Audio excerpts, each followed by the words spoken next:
Hello, everybody. Hi. So welcome to uh, Introduction to ACT and SAT Prep. My name is Kevin Doty, and for the last the last 16 years, I've been a private tutor for SAT and ACT Prep, along with advanced math and science subjects. So hopefully, we get some people in here on the live stream today. But I have some questions prepared that I often get from clients about uh, what they need to do to help their student be ready for the SAT. So we'll look at some of those together, and also want to talk a little bit about kind of my approach today as well.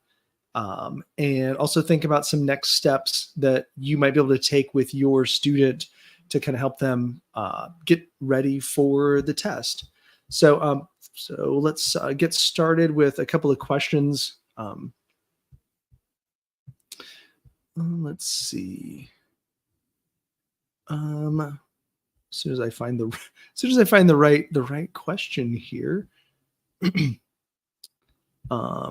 If you're just joining in, please do put a comment in the put a question in the comments. I'd be more than happy to answer your questions. Let's see. Oh, here we go. All right. So this is the question I get all the time. One is, when should I get started thinking about questions? Excuse me. Get started.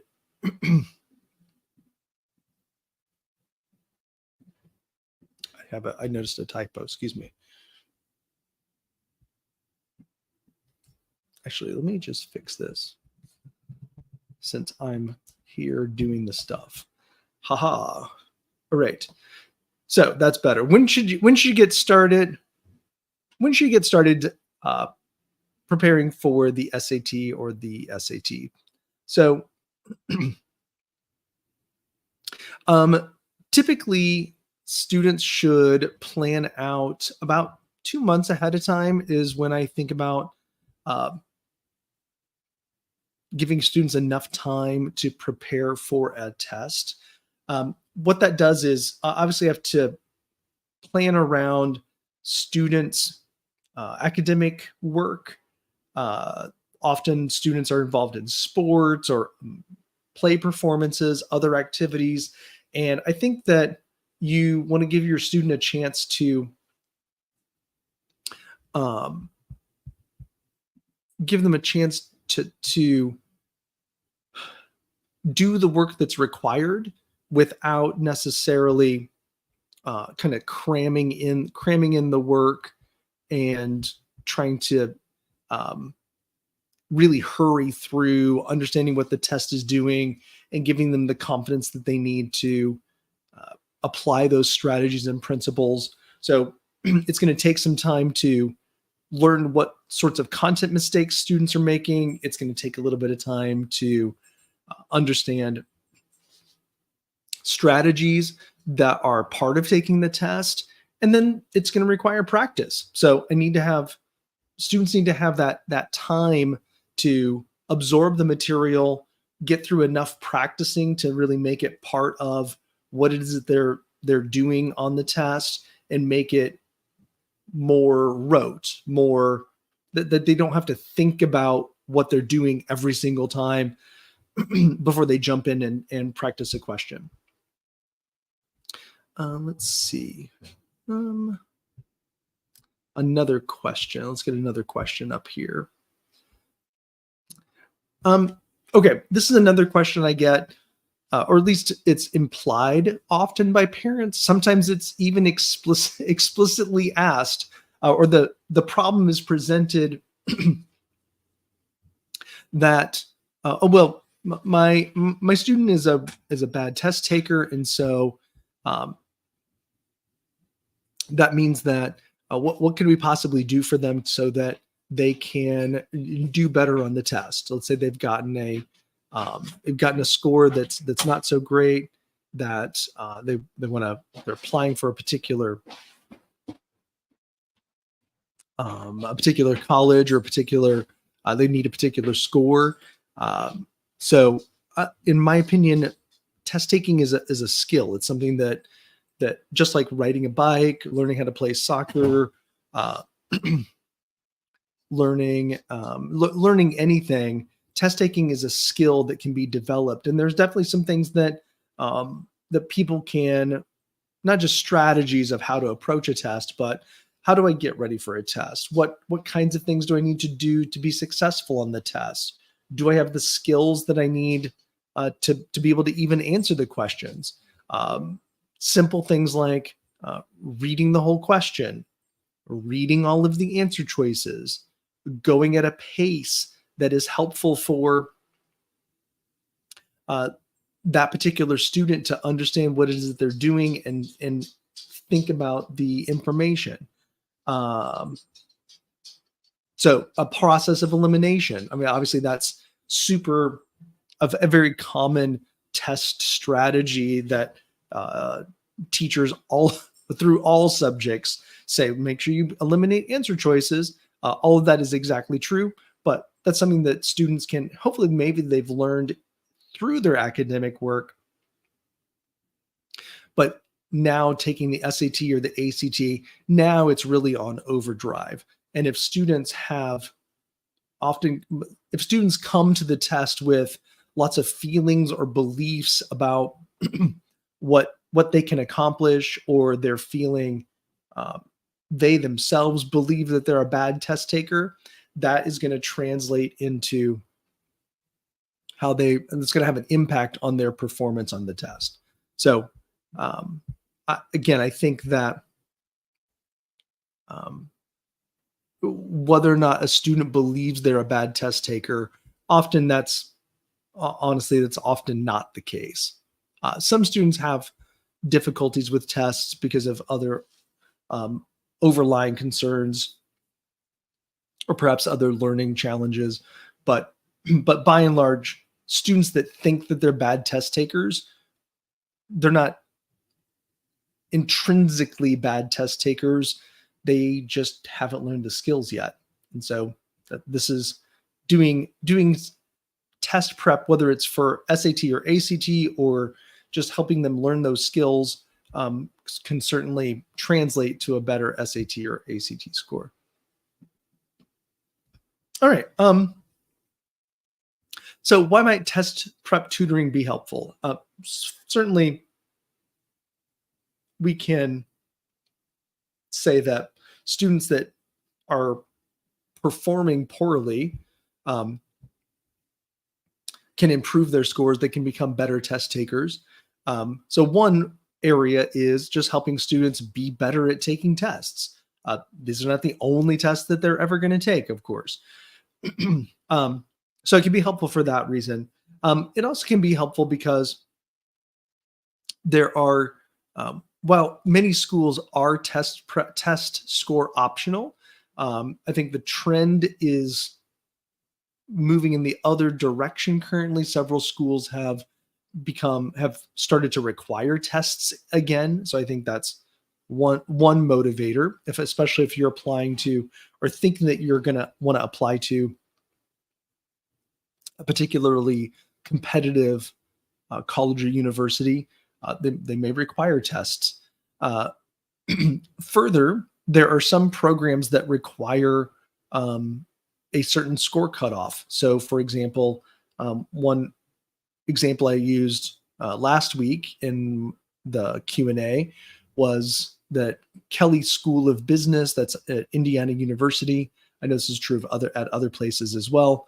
But in order to be directly admitted to that competitive program inside the university, much less not just getting admitted to the university itself, but in order to apply to that program, the Kelley School of Business program, and get directly admitted to it, you have to have a score cutoff. I think the SAT cutoff was 1360 or something like that. So very competitive program. Some students are able to hit that score target like right off the bat, but many aren't. And if that is kind of their goal is to be in that program and not try to fight their way into the program later on, which is a limited amount of students. Um, they might be very well motivated to get that 1360 so that they can apply to that program and take care of that particular aspect of the program. Another advantage of increasing your score could also be hitting a score cutoff for a merit-based scholarship. So some scholarships are tied to getting a certain test score. An example of that would be a student that I think she had to get I want to say a 24 or 25, something like that on the ACT in order to get a scholarship at the university that she was at. She did very well on improving her score.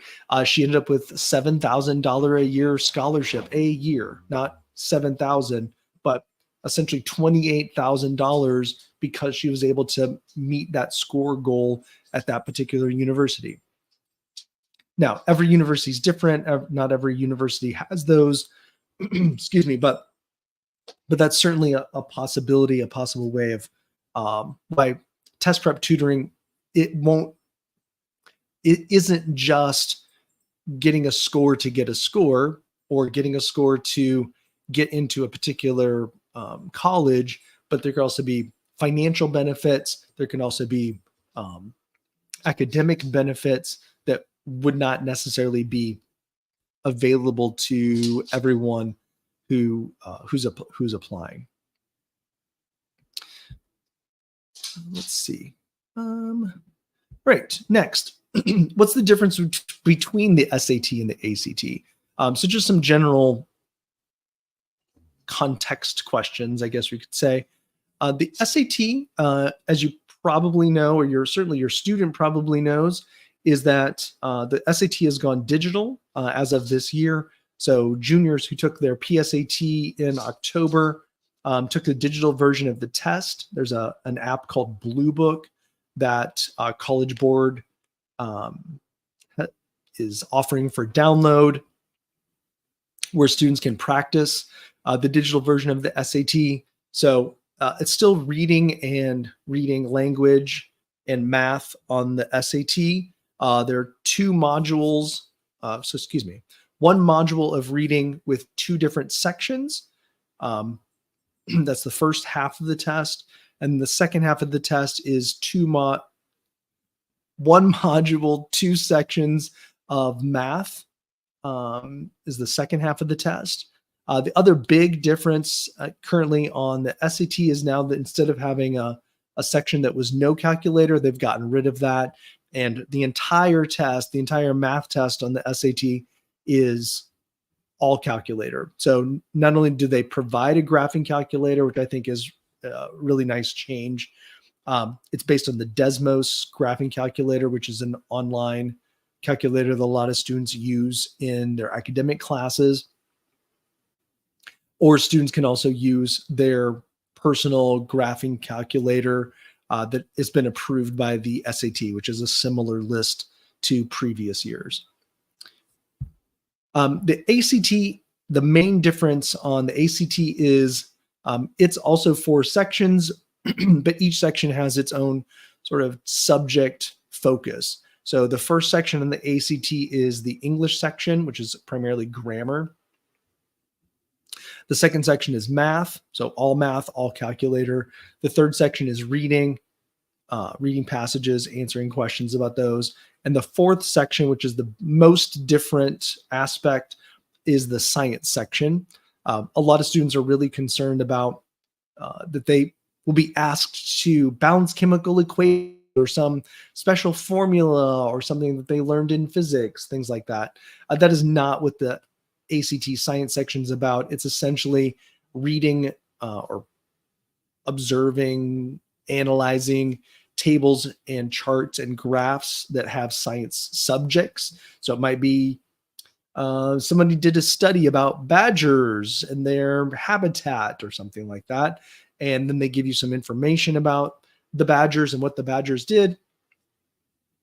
And then you have to answer questions about what the section says using basic science knowledge. So it's not a, excuse me, pardon me. It's not asking about specific science knowledge, or you don't have to have some particular science level to be able to do it. It's basically I sometimes characterize it as a reading section with a science twist to it. So that leads us to then, how do you decide which test to take? So I think a great way that some of my students in their, as part of their regular school, not curriculum, but like the school plan is that students take a practice SAT, particularly as sophomores, and then they'll also take a pre-ACT, and that's scored. And that's a great way to determine whether or not which test might appeal to your student versus another one. One, you can compare that via scores and look at what are called percentiles. So if you're familiar with percentiles, the way I describe that to my students is a percentile is a way of saying, if I'm in the 84th percentile, that means I beat 84% of the other test takers on that skill or on that section of the test or on that composite of the test, etc. So I think it's always a good idea, for whether they do it officially or not officially, for students to take a practice test of each kind. If you can do it officially, I think that's great. But I can compare it by what scores I get and look up the percentiles online. What is that vague percentile using the scoring documents given in each of the tests? Or I can also look at the percentiles that are given by scorers if I've taken the test officially. So for most students, when we compare the percentiles, when we compare the percentiles of each test, they tend to be about the same. So like if little Johnny takes the pre-ACT and the PSAT, if we look at his percentiles, probably one of them is going to be 83%, maybe the another one's going to be 84%, something like that. That means that in terms of deciding which test to take, you can pretty much decide. Either one doesn't really matter. Kind of take a look at it and see which one to take. Most college counselors I work with and I'm familiar with tend to recommend that students, if they're going to test, that they should test both they should take each test once, see which test kind of really works for them, and then decide that one of those tests is the one that they're going to really try to maximize. So let's say little Jane goes in to take the ACT. She takes it once. She takes the SAT once. We can compare those scores, and one of two things is going to be true, or maybe both. But one of the tests she might score much better on than another. That typically means that that's the test that you want to pursue, because you're already giving yourself a leg up when it comes to meeting a certain score goal. Or maybe she feels like that one of the tests is just better for her. Another kind of vibe difference between the two tests is the SAT tends to be a little less time intensive, a little like more walk in the park, I sometimes say. Whereas opposed to the ACT, I'd really have to be on my pace and not be concerned about the time on the ACT. Its questions are a little bit easier, but the time is tighter. SAT, the questions are tricky, but the time is not as big of a deal. So that's another way that you can compare those. But I often remind students and parents that when I'm trying to decide which test to take, not only does it matter how I score or kind of where I get the best score, but it also matters how the student feels about the test. Because if that student is working with me or with anyone else, and we're trying to fight against that, they really hate the ACT, but they scored better at it, then we have to overcome that obstacle of them disliking the test, in addition to trying to learn the test and do the test. And you're going to be spending a lot of time with it. So trying to pick a test that your student is going to at least, I mean, enjoy is probably too strong, but at least a test that they're going to be willing to spend some time with and work on and not be immediately antagonistic towards, I think is really, really important. Let's see. Another question I get, what math is on the SAT and ACT? Most of the documents that the College Board and the ACT distribute about what kinds of math are on there tends to say that those tests cover up through Algebra 2, Algebra 2 with trig, something along those lines. That's certainly true of the ACT. Often at the end of the math section, there's questions that certainly involve Algebra 2 and some trigonometry and things like that. So that's one of the markers about, we'll talk about timing of when you should do this in just a moment. But you want to make sure that your student has up through Algebra 2 before they start really trying to tackle any kind of test prep or attempt to schedule doing a test, because you want them to have all of that math under their belt already before they try to attempt the test. Otherwise, you're paying someone like me or a class or something like that to try to teach them math in addition to teaching them the test. And I mean, you can do that, and there's certainly I'm more than happy to help students remember math that they might otherwise have forgotten previously. But ideally, a student has all of the math that they need ahead of time before they begin the testing process, so that they get their content knowledge through academics and then can really use and utilize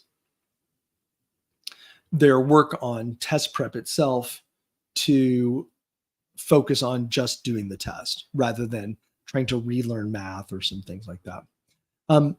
So real quickly, I have a quiz that you can take that I'd love for you to participate in. If you're watching this, if you're here live watching, or if you're watching up on Facebook or LinkedIn, or even I'll post this on YouTube, please take a moment, take the quiz. The URL is at the bottom of the screen right there. And you can answer some questions I've developed to help you understand whether or not your student is ready to start a test prep process. And it will also walk you through some specific areas that your student can focus on in order to really maximize their preparation to get ready for the test. And those can include academics, mindset, and as well as just basic test knowledge. So in my experience, I find that those areas are the ones that are really determinative to whether or not a student can use the time that they have set aside for getting ready for the test. And those are things that they can work on ahead of time before they get to work with in a class or with a tutor, to really make the best use of their time. Let's see.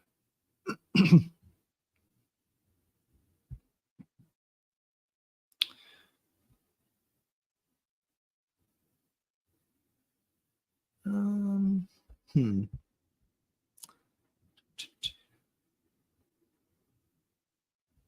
I covered those. I think I did cover when you should get started. Let's see if there's any other comments in here. No. All right. Actually, let's back up just a little bit. What's a good score in the SAT? And then we'll talk about how effective it is. So a good score in the SAT, kind of the median score, the middle part, tends to be in the overall in the around the 1,000 range. So that's basically a 500 on each section. That tends to be around the 50th percentile.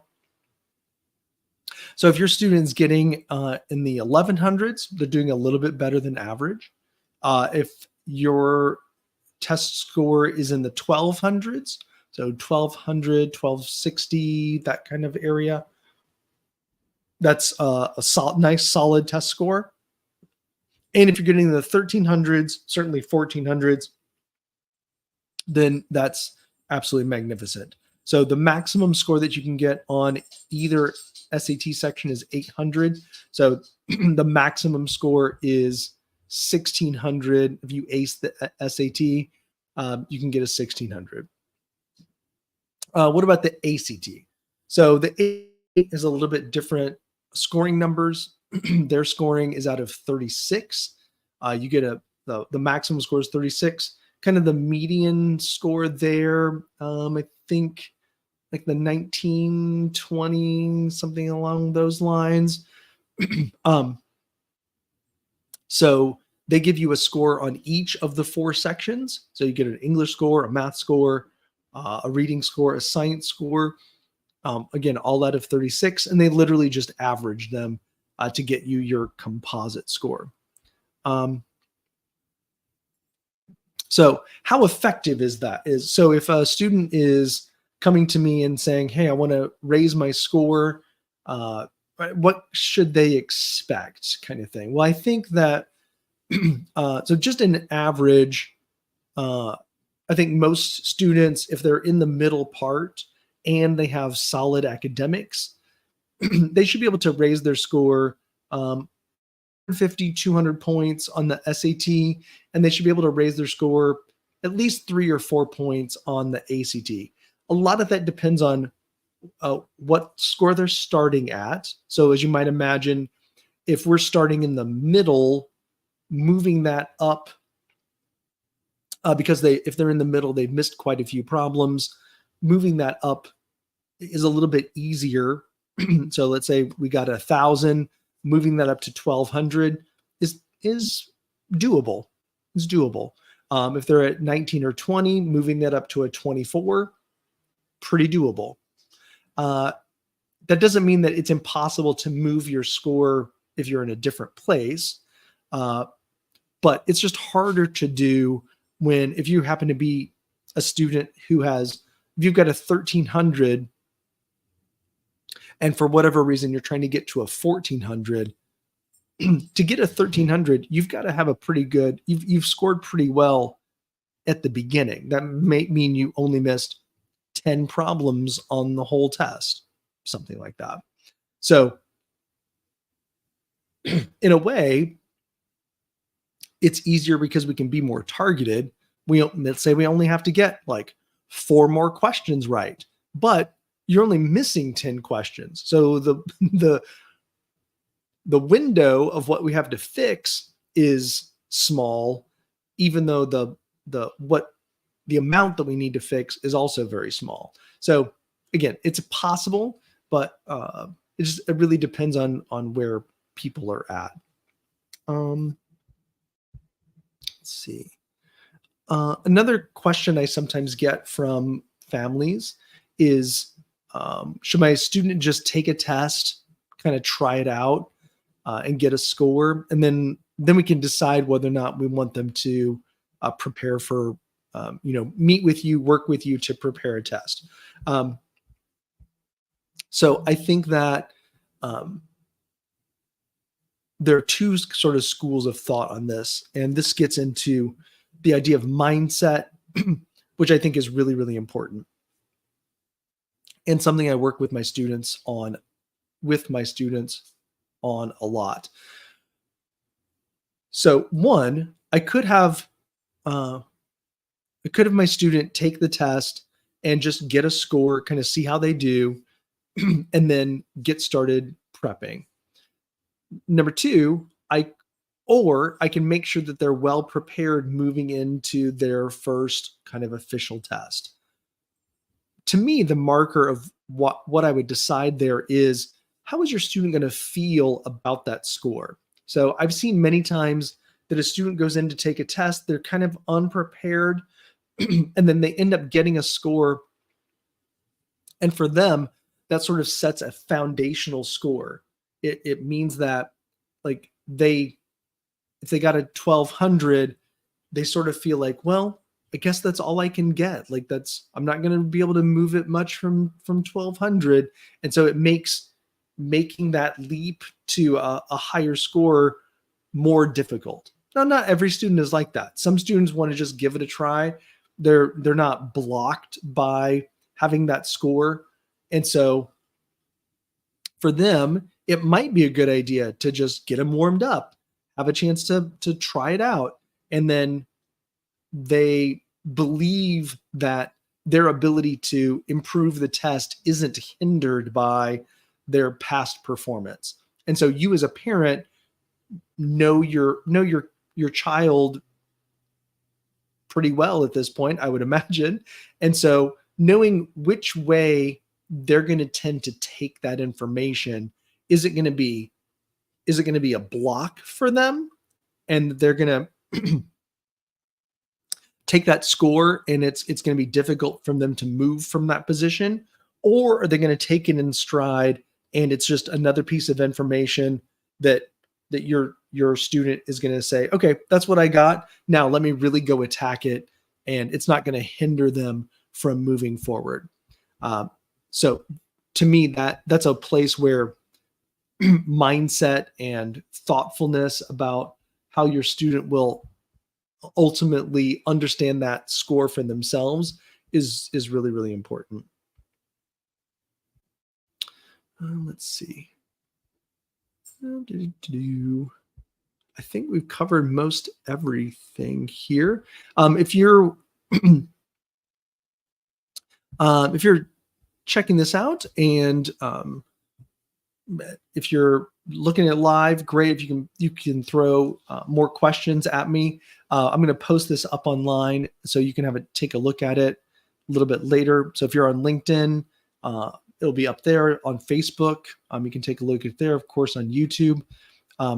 So what I'd love for you to do, if you've got questions or you want things for me to address in the next Q&A, please put them in the comments. I'd love to be able to include those in what I'm preparing for the Q&As.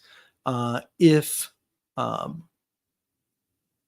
example, you come up with something, or I've made you think of something, please do put that in the comments.